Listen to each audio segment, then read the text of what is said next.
The radio announced the train crash 18 hours before it happened. At least that's what the recording seemed to prove. The broadcast was captured by an amateur radio enthusiast named Robert Hayes in the summer of 1998. Robert spent most evenings in his garage listening to distant stations, weather reports, emergency frequencies, late-night talk shows, anything unusual. On August 14th, while testing a modified receiver, he intercepted a signal he couldn't identify. The voice was unusually clear, much clearer than most transmissions he normally received. At first, the station sounded ordinary. Traffic updates, weather forecasts, local headlines. Then the presenter calmly reported a train derailment in northern Iowa. 12 injuries. Several overturned rail cars. Emergency crews responding. Robert immediately checked the time. 9:42 p.m. The report sounded current, recent, as if the accident had already happened. But it hadn't. No derailment had occurred. Not yet. 18 hours later, it did. The details matched almost perfectly. The location, the number of injuries, even the response from emergency services. Most people would have dismissed it as coincidence. Robert didn't.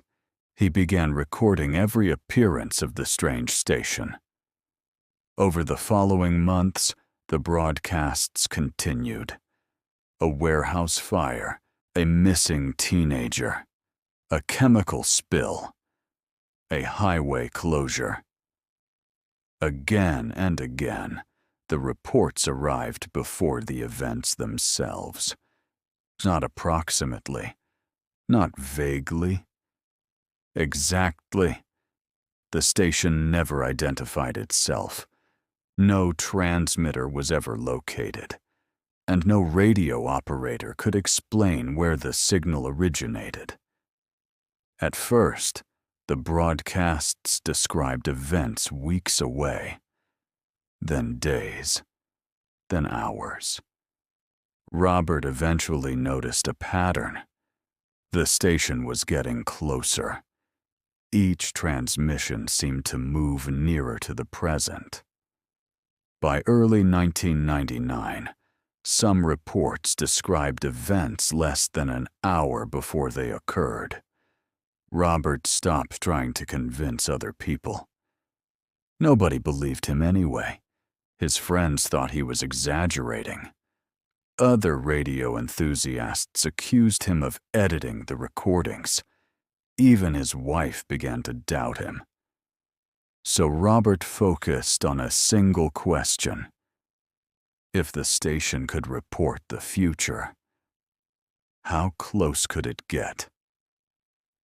He received the answer on March 3, 1999. Shortly after midnight, the signal returned. The presenter sounded unusually serious. For several minutes, routine stories were read. Road closures, power outages, minor accidents. Then there was a pause. Paper shuffled in the background. A new report began. Authorities are continuing to investigate the disappearance of local resident Robert Hayes. Robert froze. At first, he assumed he had misheard. He rewound the tape, played it again. The report was still there. His name, his town, his disappearance. The broadcaster continued. According to the report, Robert's vehicle had been found abandoned near an old service road outside the city. Search efforts had produced no results. Family members had requested privacy.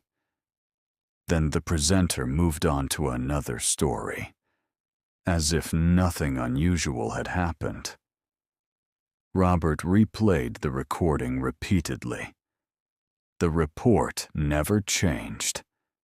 Every word remained exactly the same. For the first time since discovering the station, he was frightened.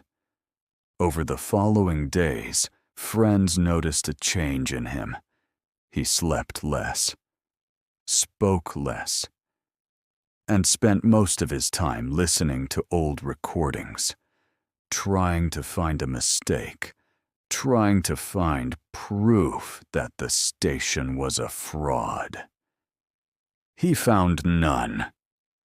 6 days later, Robert failed to arrive at work. His family reported him missing.